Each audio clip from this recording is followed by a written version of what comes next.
Hello, you're very welcome to the NFL show here on the Under Center podcast. Dara, Fionn, and Rian joining you, as always here with the latest NFL news from around the league. We have a couple of topics to go through tonight. Obviously, we have the Charlie Smyth debut for the Saints. We'll get into that. The Carolina Panthers now putting themselves in division-winning playoff contention after their thrilling game against the Saints. The Vikings ruled the mistake of letting Sam Darnold go.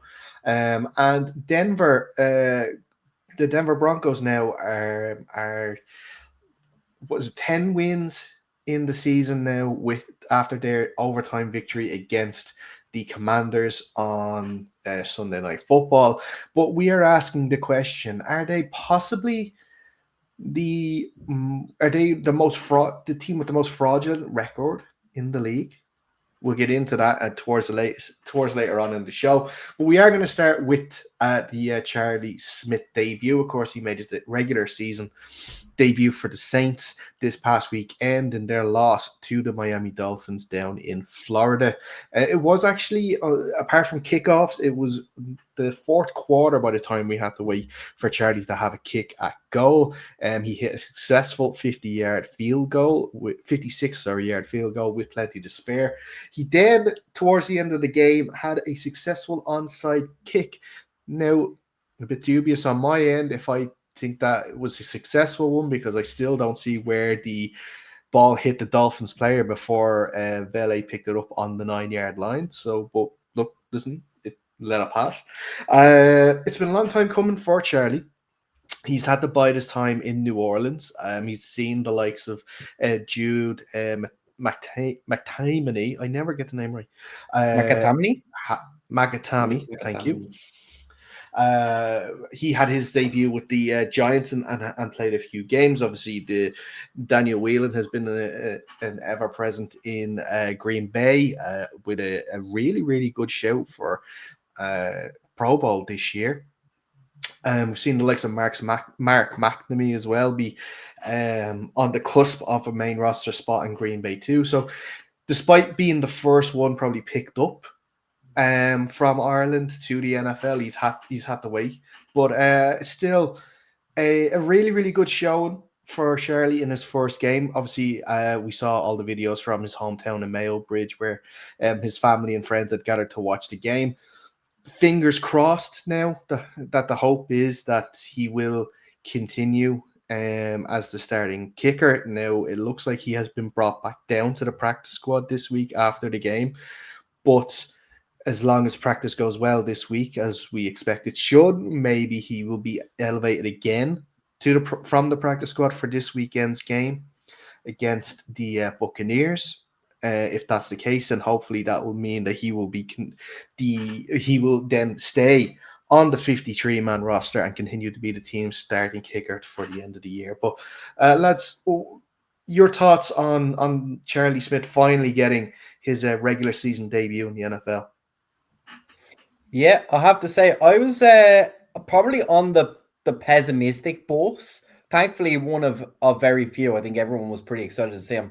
My concern was that, he's been in the league, obviously, 2 years on the international player pathway. And my worry was the specialists don't need to do a whole lot. And now he's had a couple of camps and a full regular season on the practice squad. And so my concern was, what had the Saints saw that made them worried about using him at all beforehand? Now, I think in this occasion, Darren, I think it feeds into what you said the second time about him being demoted back down to the practice squad. My understanding is that part of the international player pathway is that it's nice for the teams and it lets them do a little bit of squad jiggling and kind of cap space and this kind of stuff by having him as a 54th man, I believe they count. They get a one extra roster spot as long as it's filled with the IPP. My guess is that's only for the practice squad. That's not for exactly. So and that I suspect is why he keeps getting elevated and dropped again, is to maintain that extra roster spot of flexibility. If they are sure that I think it's Cade York, is it, that he's battling with at the moment, or was last week? If he's on the roster already, and they bring up there would have to be extra cuts. Now, that's not to say that he has less of a chance, but I suspect that explains why he was demoted down at the end of this week back to the practice squad, just to maintain the balance. It means they don't have to cut a player immediately, and if they were to elevate him to the 53-man roster, then obviously they'd have to make a cut because they'd still have 54 guys on the roster. In terms of the performance, I think it's probably good to add a bit of context if anybody is listening, the more casual fan. It was a very good performance as kickers go. The kickoffs were all good. Nobody broke a big one. He didn't hit anything out of bounds. That's number one. That's a reasonably straightforward job. The 56-yarder is good in the NFL. Anything over 50 yards is considered a long kick, although kickers have been performing particularly well this season because of new rules about how they get to prep the balls and where the ball allocation goes. But just for context, a 56-yarder is a fantastic start. 1-for-1 on the day. As the Irish fans, we'd have loved to see him get a few more kicks. They had a touchdown, but they went for 2 points, so they didn't use him for that. And then the onside kick I thought was great drama. I think he executed it really well. I think if the guy, I don't know who caught it, but if he'd have been a half step further towards the sideline, I think he had a chance to catch it on the 10 yards. He had that kind of banana ball shape on it where it was going upfield and out at the same time. Tricky. So he got away with one. I agree with you, Dara. I didn't necessarily see a touch on that ball that the refs said they saw. But still a pretty nice execution, especially on a more rare kick, let's say. That I don't think the lads would spend that much time practicing their onside kicks. Yeah, there's the latest. Sorry, I was going to just say, with the latest rules around onside kicks, it's made it virtually impossible to execute these days. And to do it in his first attempt, 7%, I think they've got a conversion rate. Yeah. So that probably puts them in a group of only about 2 or 3 guys that have successfully onside kicked this season. So, yeah, I was about to say it actually puts them in an elite group. There's not very many people in the history of the sport, to be honest, who have executed an onside kick, much less since the rule changes have come into play on kickoffs. So, yeah, look, he did everything he was asked to do, and he did it well. For me, he was probably the most exciting kicking prospect that we had in this international player pathway era. I think he's done very well to kind of bide his time, take his opportunity when it was afforded to him. But yeah, I mean, he's yet to miss a kick in any sort of a game. So yeah, if he continues that, he should be good to go. But the trouble for me is that the NFL really, really values, particularly from a specialist point of view, they really, really value like game film over practice kicks or preseason kicks. And that's the reason why guys like Cade York are still getting chances in this league to get on rosters. I mean, we've seen Cade York on 3 different teams now. With the Commanders, he went 0% on 2 field goals and an extra point. He was 75% up in Cleveland when he was there. So look, he's not the type of guy who you would want to be having around, but because he has NFL experience, it seems like he gets those opportunities more than the guys who are coming in from this international player pathway. So all credit to Charlie, and hopefully we see him again this week. Yeah, and for those looking forward who are maybe going to keep an eye out this week, if he does make the team this week and play, what we're looking for is the same consistency on kickoffs. We want to see, depending on how the game goes, make sure anything inside 50 yards, especially inside 40 yards, has to be scored. And then really, if we want to see him really secure that, what you want to watch out for is a chance for a kick to win the game. That would be really excellent tape. That's really where the kickers make their money. I believe that that's where you also get a little bit of grace if you do end up missing a kick or two. There are no perfect kickers. The only perfect kicker in the NFL that we had missed one last weekend. So absolutely no one in the NFL makes every single one of their field goals. But if you can make the game winners, that's where you can really get a reputation and make some money as a kicker and earn for Charlie, earn the roster spot, I think, and not have this kind of, yo-yoing over his head, because I'm sure that plays into it as well. That's not pleasant. You felt like you did everything you were asked to do under all the pressure and executed it pretty much as well as you could write it up. I think I looked up there as you guys were talking. I think there's only one other made onside kick. So you're one of two guys to make an onside kick this year, and you're still not guaranteed roster spot. Now, as I said, there's some flexibility around that. That's not a downright negative, but I'm sure it's not as pleasant to have done such a great performance and not be like, yeah, you're the man.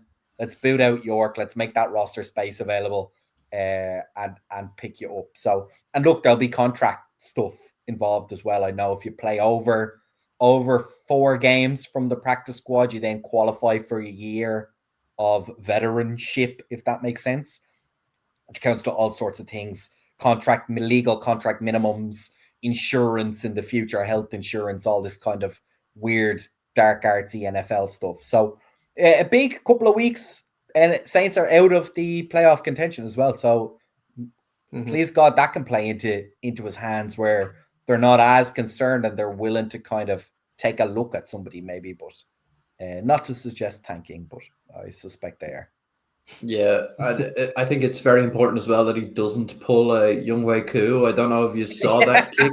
Oh, what was going on there? It was his entire job to just kick a football over the crossbar, and he kicked the ground. He kicked the ground. Not even close either. Not one of those ones where it's kind of like duffed right at the ball. He was probably 12 inches behind that ball, like kicking straight into the ground.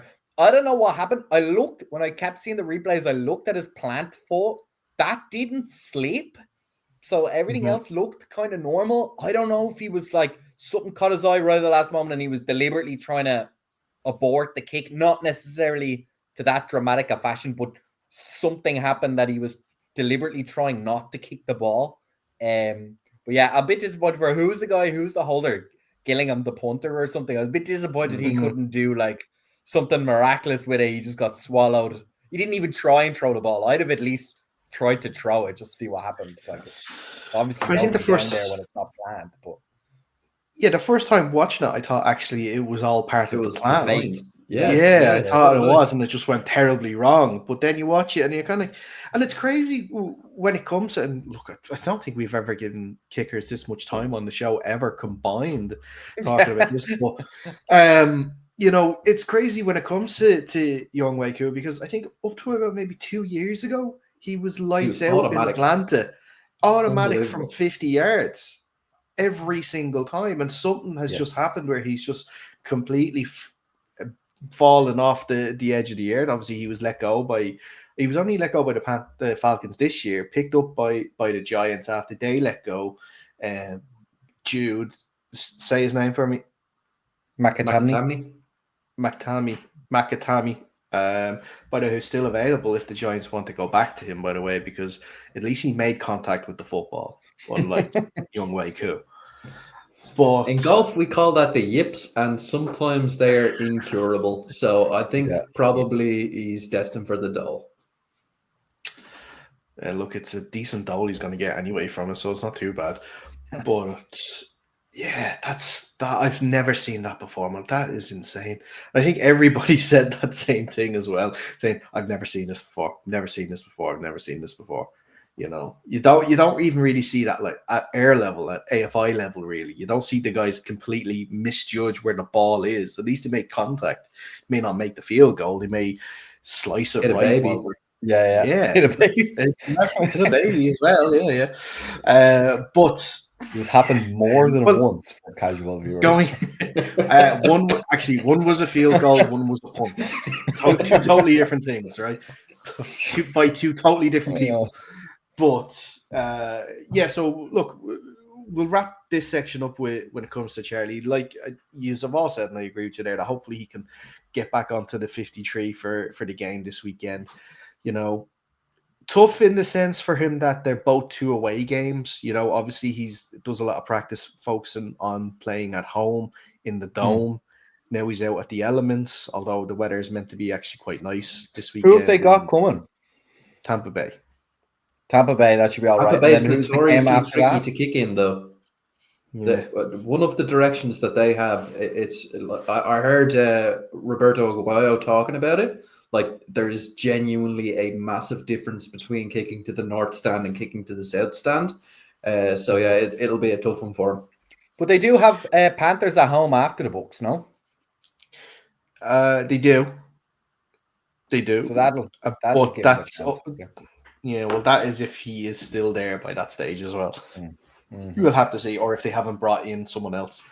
And it depends how MVP is playing. You know, if Brycey goes off, sure, He might not get any chance to kick. Yeah. He won't get a chance. Well, he'll get plenty of kickoffs then in that sense. So at least that'd be something. Speaking of the Panthers, let's have a little chat about them because they've entered themselves into the NFC playoff contention last weekend after beating the Rams in an incredible game by 31 points to 28. They are now 7-6, a half game back on the Bucks, who lead the division and they still have to play each other twice. But, Ryan, I have to ask you, this is the same Panthers team that went from beating the Packers in Lambeau to then going down to the Saints at home the week after. So, first of all, we know they're in contention, obviously, to win the division. I don't think they'll get a wild card with just the strength of the likes of the Seahawks and the 49ers records at the moment. I think it'd be quite even the Packers. The Packers are 8-3. Even the Packers, well. Yeah, Packers, Lions as well. You know, so but can we trust them yet? That to be able to put up a fight, what do we need to see? Because obviously they're going into their bye week this week, so they're going to have a week off, rest bodies, maybe get a few guys from injury back. They then, like we just previously mentioned, come back and play the Saints in New Orleans. Then they have the first of their two games against the Bucks. First one at home. Sandwiched in between those two games against the Bucks is a home game against the Seahawks. And then, like I mentioned, they finished at Tampa Bay to finish the season, which could possibly be the game that decides who's going to win the NFC South. Yeah, I mean, going back to your initial question, can we trust them? No, we can't. They haven't shown a week-to-week just block of 3 games where they've been consistently good. I know they went on that, I think they won 3 and 4 at one stage during the season, but even in those games, there were some moments where we were looking at them going, oh, this is not looking good. Relied heavily on the running game to kind of get them through that. But this game versus the Rams, they looked pretty good. I mean, still irks me. They're not a very they're not a very good team to watch if you have anxiety, because they play a lot of zone in their defense and it's easy to pick them apart in the middle 60 of the field. But that bend don't break mentality seemed to work this weekend versus the Rams, and the offense produced. So that was the main point. Bryce Young with 3 touchdowns, over 200 yards. We don't see that often enough from Bryce Young. We often see giveaways, low passing yards, low touchdowns scored. So until we get a string of those together, where Bryce is playing well, I'm not sure we can count on the Panthers winning this division. But it has fallen nicely for them that they still need to play against that Bucks team twice in the next few weeks. And I've been saying it for a couple of weeks now on the podcast. I don't think that Bucks team is all they're made out to be.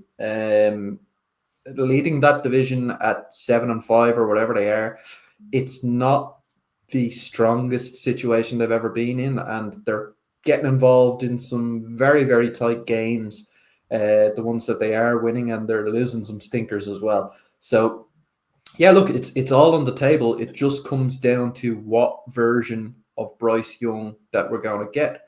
I think the defense, though, has been pretty exceptional. Yeah. Like last week, we were without Roseboom. We were out without Chirelis in the linebacker core through injury. We were without Trayvon Merrick due to dick punch. I don't know if you guys saw that. Cup check. Yeah. Cup check. I did see an interesting quote from one of the Steelers player who basically said, "Yeah, fucking Jennings deserves that every single game he plays in. He's a weird dude. He says some things that he shouldn't be saying. So he was sticking up for Merrick there. But yeah, Lathan Ransom played exceptionally in his place. So I know the one you're talking about. It wasn't the Steelers. It was a Browns player, Shelby Harris. Yes. Calling him a hoe. Yeah, exactly. Yeah. Anything he gets, he deserves. That's what he said. So look, I've been impressed with that defense. We were also without Jimmy Horn at the weekend, or not Jimmy Horn, JC Horn. Jimmy Horn's the opposite side of the ball. Great performance overall. Whenever they have Derek Brown fit, they're going to cause problems to any offense. But you're kind of looking at it going as well, because I just pulled up the schedule and I go, oh, great. They're off their bye and then they've got the Saints. Nice, handy one. But then you look back at like one of the two Saints victories they have is against the Panthers. So exactly. Not a gimme. And as we've keep going on, especially if you're a casual fan, and we're talking a lot to the casual fans today, division football is different. You nearly throw out the form book when you're playing division. You play each of these teams twice a year, and crazy stuff happens all the time. Weird upsets, absolute steamrolls, anything could happen. The Panthers could come out like Tyler Shough. He's woeful. The Saints looked absolutely out of it for three of those 4 quarters last weekend. Really only thanks to Charlie Smyth were they even anywhere close to in the game to be able to go for the onside kick right at the end and be competitive and have a chance to win. So it's going to be a weird one. I do think, though, the Panthers are doing it. I also think, Rain, if Rico Dowdle can run well and get that anger in him, the Panthers look really good when the ball is on the ground first, and then you give it to Young. And that's obvious. That's been around the NFL for a while now, where get the ground game established and it really helps out your quarterback. But I also think it helps Young specifically. I think he's nice and accurate. He's making decisions a lot faster. And when the defense is less preoccupied with him, he's a small guy, big bodies flying around. When you have them worried about the run game, it really helps them out. And as you said, we were chatting offline, Teteroa McMillan is doing fantastic. And I think you're seeing that. He's up over 800 yards, I think, on the season, but only on about 50-odd receptions. So he's well over 10 yards a catch at the moment. And that really, I think, shows the explosiveness when you combine it with Dowdle in the run game. And they followed that formula that you mentioned, Fionn, to a T at the weekend. Like pretty much every single drive, it was run the ball for 3 yards, run the ball for 4 yards, get into third and short. And quite often they ran it again because they were knowing that they were going to go for it in 4th down. So they really didn't, even when the Rams went ahead, they still stuck to the formula. They didn't get nervous and try and throw the ball around, get back ahead. No, they trusted the process, and it seems to be working for them this season. It does, and like the big game is going to probably, I think, like the Bucks going against the Bucks twice and the Seahawks. Like, we know those teams. I know, Fionn, you have your doubts about the Bucks, but we know those teams in terms of they are a quality side and that they can play well. But what I was going to say is quickly, just I think the big test of this Panthers side, and if they are going to be true contenders, is going to be that Saints game after the bye. Yeah, you know, they seem to in that sense, where they played up to the opponent in the Rams last week and matched them, drive for drive. They played down to the poor quality of the Saints in that game and couldn't get themselves out of that funk in that game. I think what was it, 17-7 in the end or something like that. So their offense didn't pull up any six in that day, and against a poor Saints side in general. So yeah, it's going to be that for me is going to be the game that makes me think, okay, win that game, and I think yes, you were genuinely in with a chance to win that division. You can lose that Seahawks game, that's fine, but you need to at least split or win both those Bucs games then in that case. Yeah. And I think, 100%. unfortunately for them, I think they're rolling in just at the wrong time. From what I saw the weekend, Bucky Irvin back for the Bucs really Chris helps Godwin them back. balance in exactly the same way as Dowdle does and Hubbard does for the Panthers. I think they give that balance that allows Baker Mayfield to play a bit more free, go to Mike Evans on third down. That was a formula that really worked for them as well on the weekend. Granted, against a fairly poor Mike Evans on Cardinals IR. team. Oh, is he? I thought he saw Chris him Godwin though came back. Yeah. So and I know we were talking about Ibuka as like I'm pissed off that he's kind of nearly ahead of McMillan in the offensive rookie of the year conversation, but yeah, he has shown up for that offense and does provide that explosiveness that you do get from Mike Evans as well. I think he's shown up early this season. I think as the season has gone on, I think teams are starting to maybe just scheme him out of games a bit more. Mm-hmm. I'm not sure what his yardage for the first half compared to the second half of the season is, but I think it kind of goes in line. And look, injuries are a big factor because Mike Evans would garner most of the attention on defense. If he's not there, Ibuka is going to be the next person to get that attention. And obviously he hasn't worked out. And look, he's in his rookie year. We're not expecting him to, but he hasn't worked out a way of or the team hasn't worked out a way of scheming him open and when he's being maybe double covered or something. Yeah. But, you know, I think the second man is not giving him enough diversion, if that makes sense, not drawing enough attention. But Chris Godwin being back from injury is going to help a lot.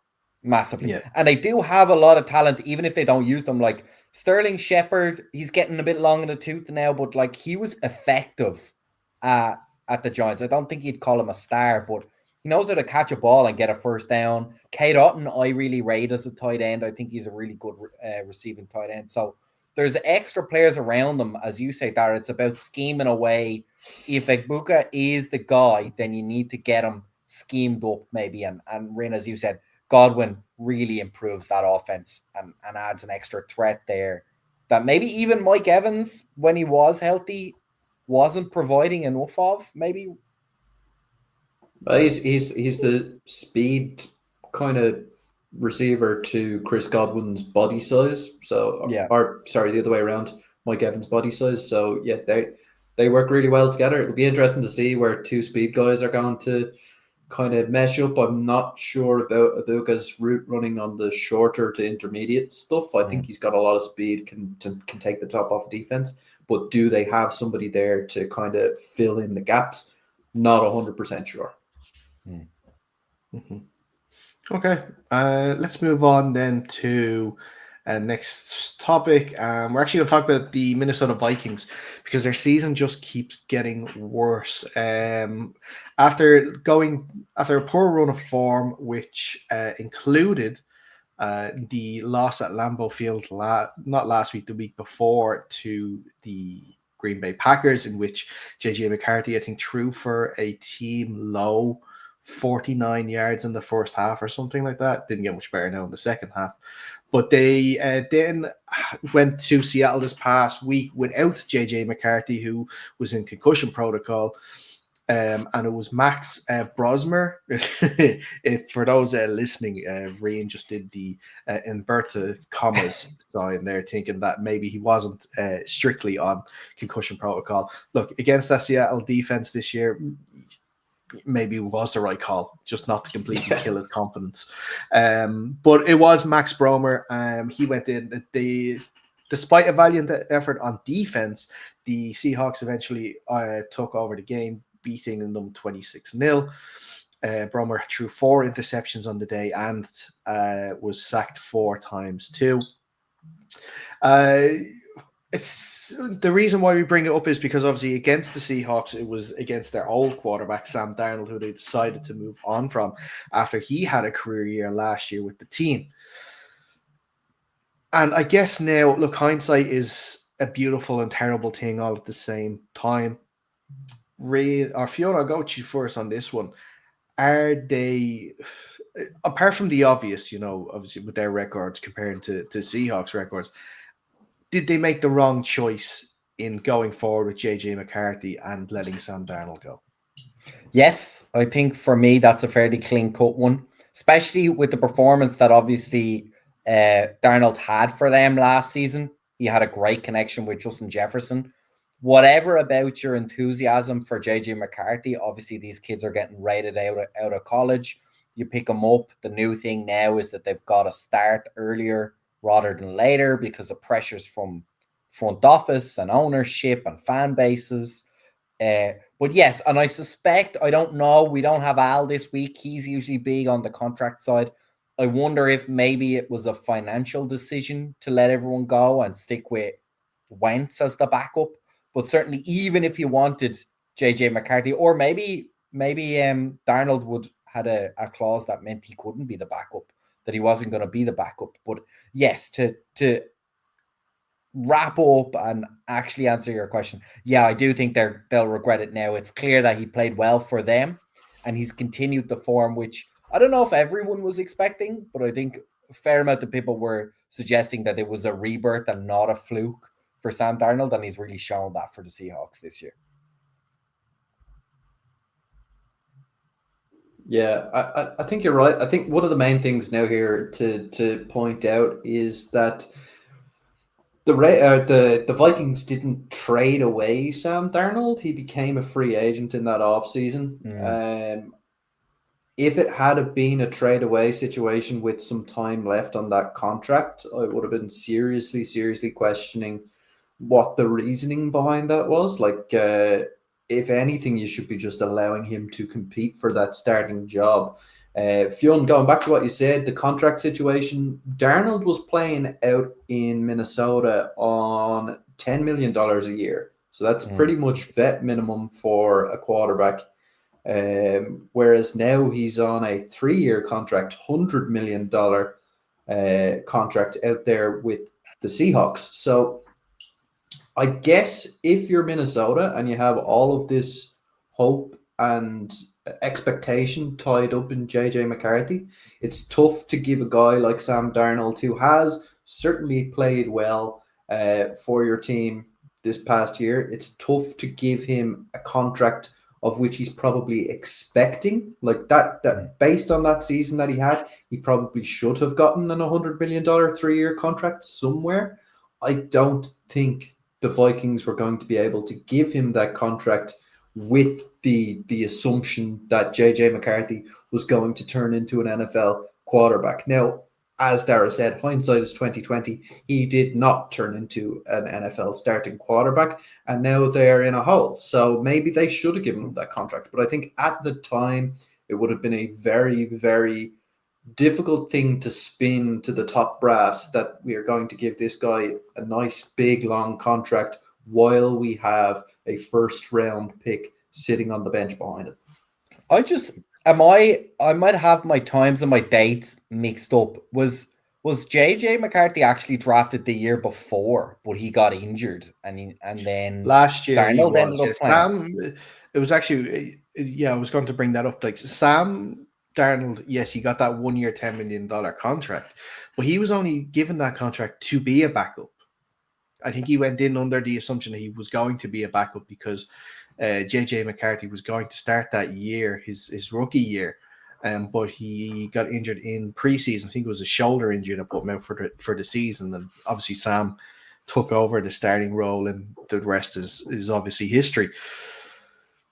But yeah, I think the doubts were there about McCarthy before he was drafted as well, because he came from a Michigan team that were very, very run heavy under the Harbaugh. Jim Harbaugh. John is the Ravens head coach.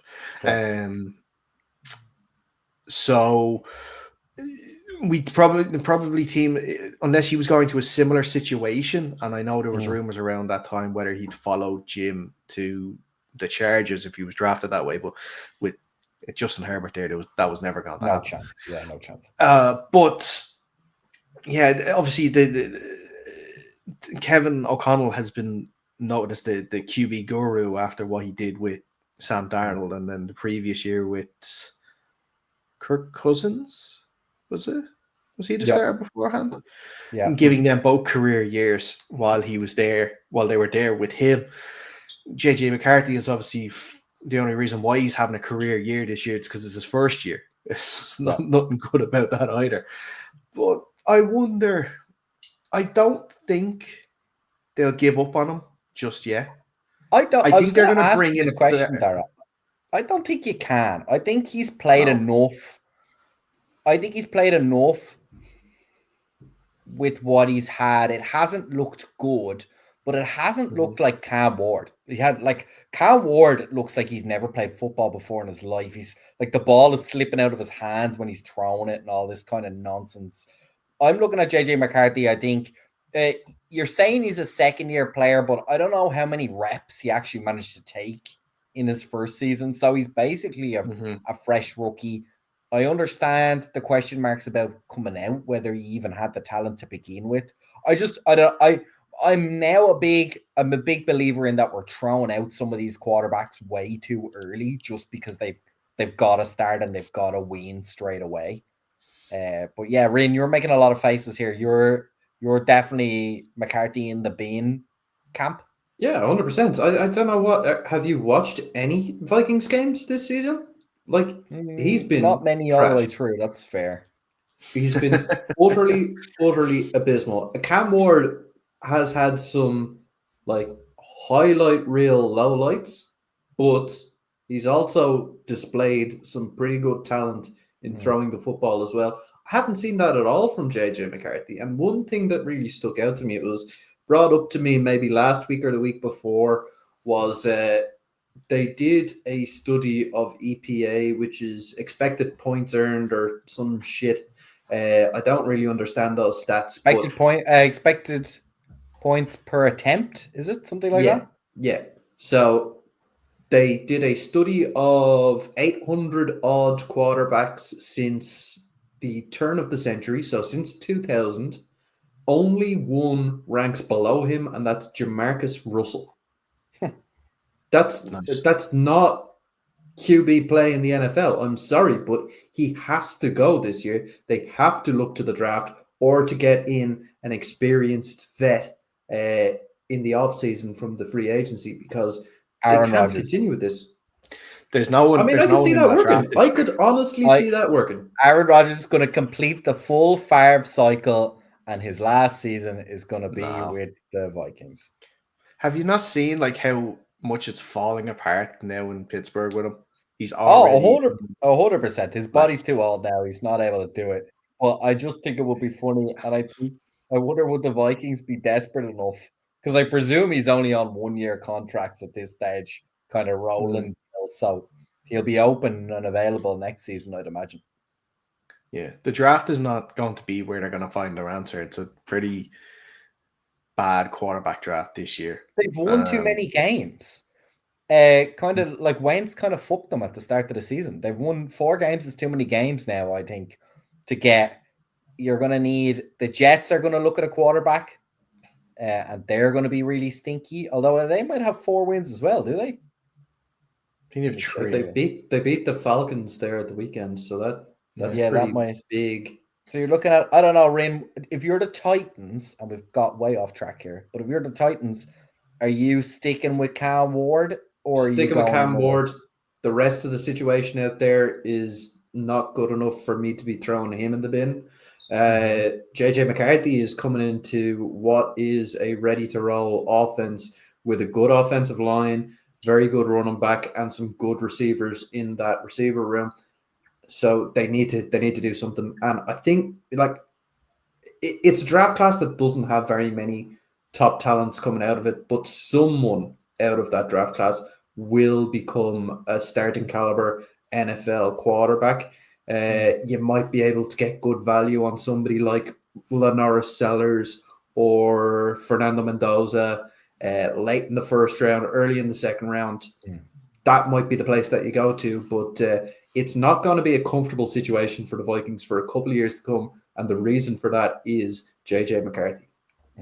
Yeah, I just looking now at the draft. I think it'd be fair to say the Saints are probably going to dip in at quarterback early, and then the Raiders. That's already 2 teams picking early, and it's not to say, as Reen, as you said, you can't hit on a kind of later round quarterback, but they don't necessarily have the luxury in terms of having someone to sit there. Unless you go maybe back to Wentz post injury. I don't know. Do we know how long he signed for the Vikings? Can't imagine it's Wentz, more than a year. It's now. a 1 year. It's not any more than a 1 deal. year. Yeah, it'll be interesting. Flacco. Yeah.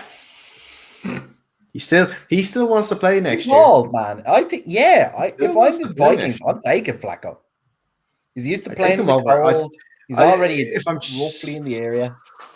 If I'm choosing it, I'm definitely picking him over Rodgers. Yeah, absolutely. Yeah. 100%. I mean, also one name we haven't mentioned yet, Jameis Winston. He's being abused out there in New York. Let us see Jameis Winston as a starting. No, Jameis Winston is not a starting quarterback. He's not. I know we've people lost love his antics. We've lost his the antics bridge quarterback. There's no such thing as a bridge quarterback anymore. Lost the fun of the game. He's a bridge quarterback. Bring him in, have a bit of fun for a couple of years, and then get somebody out. It's get the vibes for everyone going. else. It's not going to be fun for Vikings going. fans.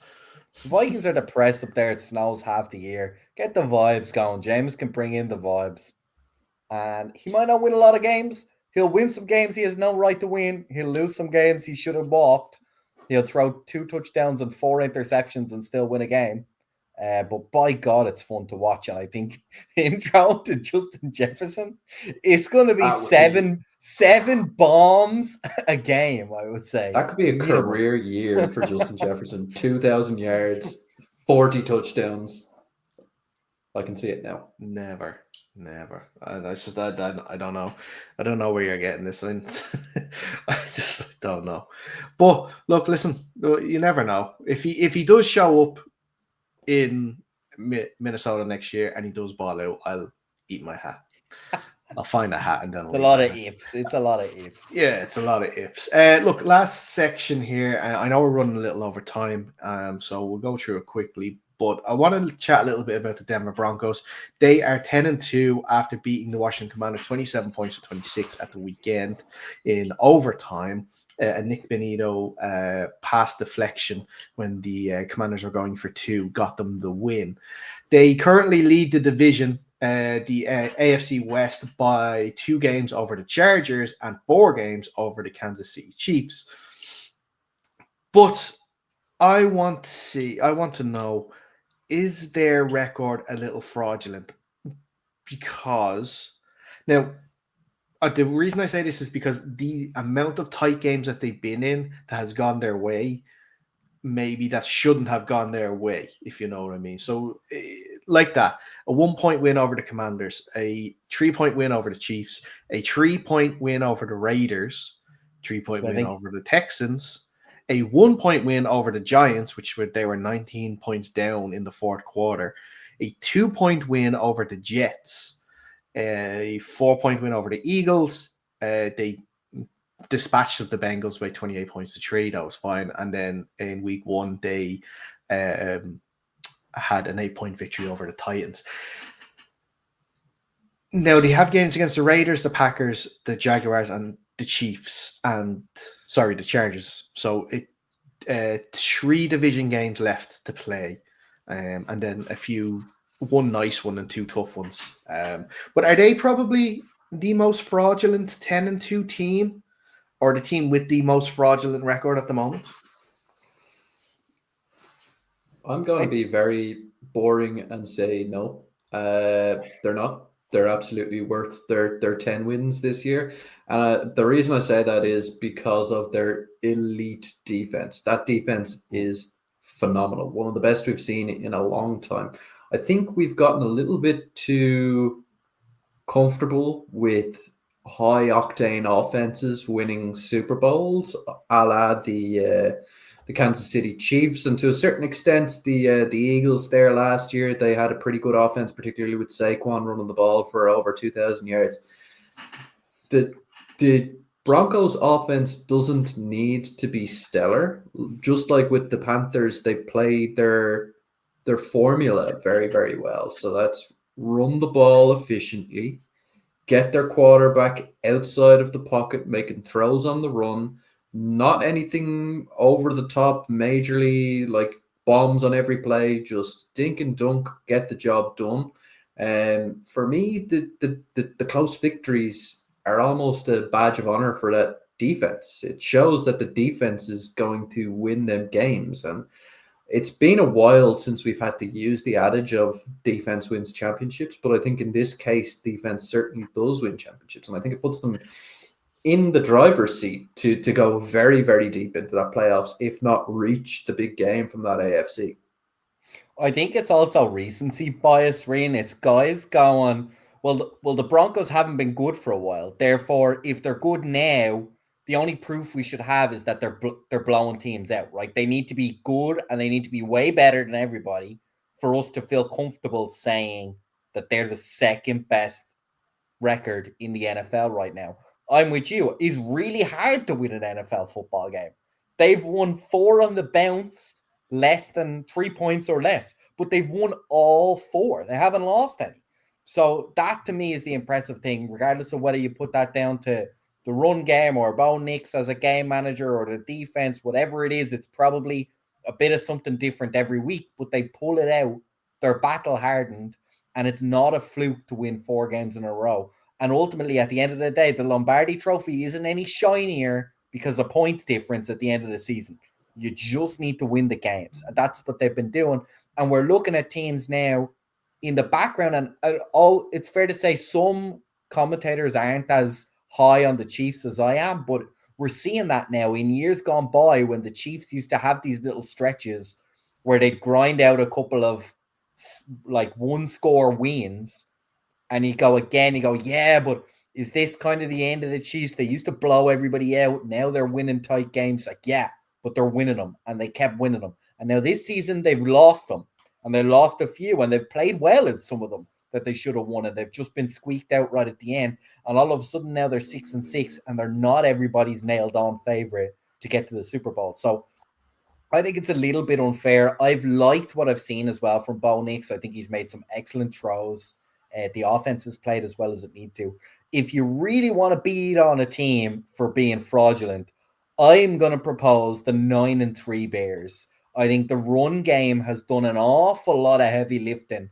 And my problem with the run game is not that, because it is fantastic. And again, I go back to, this is only half a joke, because it's not a fluke to win 9 games of football in the NFL. That's really hard to do. My problem is when you get to the playoffs, and you're really good at running, really good defenses shut that down. And then it's a lot harder to play football versus when you've got there on your defense, as you pointed out, Rain, it's really hard. Your defense is still good in the playoffs, right? The offenses are always trying to score. And if your defense is on it, it doesn't get any easier for the offense in the playoffs versus when teams come in and you've put 18 games of tape down where you're going, I'm going to run the ball really well.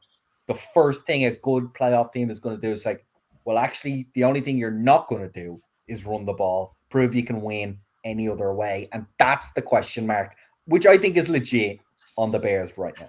I think, Fionn, what most people will point to, though, in this conversation is they'll probably say you're a little bit hypocritical talking about defenses when the Bears have the most takeaways of anybody in the league by far. But what I would say to that is when you get down to playoff football and end of the season, you're playing against better offenses, right? You're playing against teams that are locked in.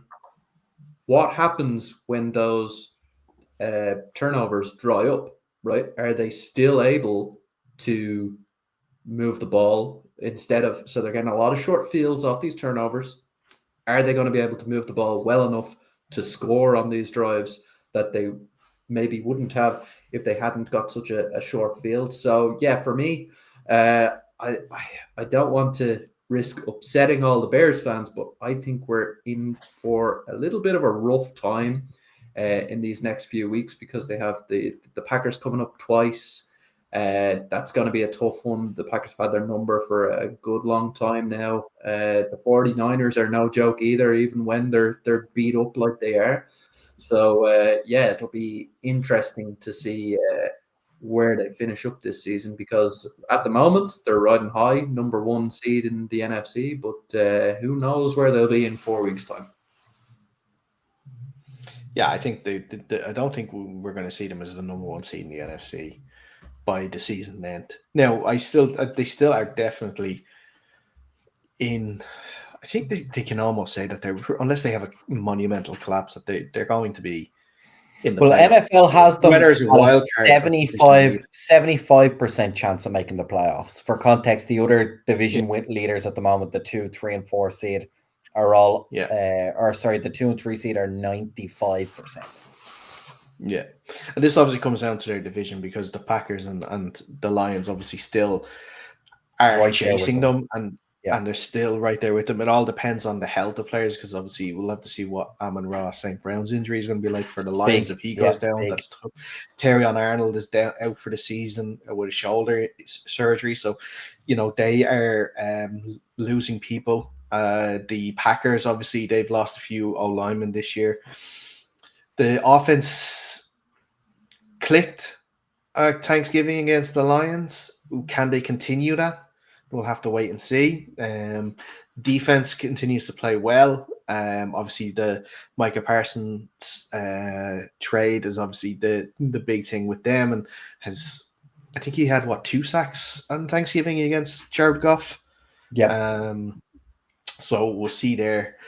But yeah, so I wouldn't put the Bears down as a fraudulent, because they have to beat those teams. Now, there are some games that they very could have easily thrown away. I think back to that Bengals crazy 45-43 game or something like that, where they lost the game in the last minute, but somehow the Bengals decided, we'll give you the win anyway.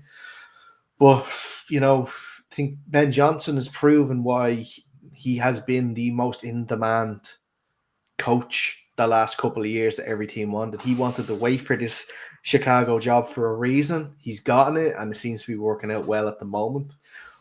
Let's see how the rest of the season goes. I think, though, this is a perfect time to wrap up this edition of the show, guys. Really appreciate you both coming on, as always. Before we do go, if you haven't already, please like this show. Please subscribe to the channel as well. And if you're listening to us via Spotify or anything like that, give us a rating, a 5-star preferably, but any sort of rating will help. Just let us know you're out there. Any rating will do. Yeah, any rating. We need to know. But also socials at UnderCenterPod, Twitter and Instagram. That's where you need to go for that too. But like I said, guys, thank you so much as always. Pleasure. Until next week, stay safe, and we'll see you soon.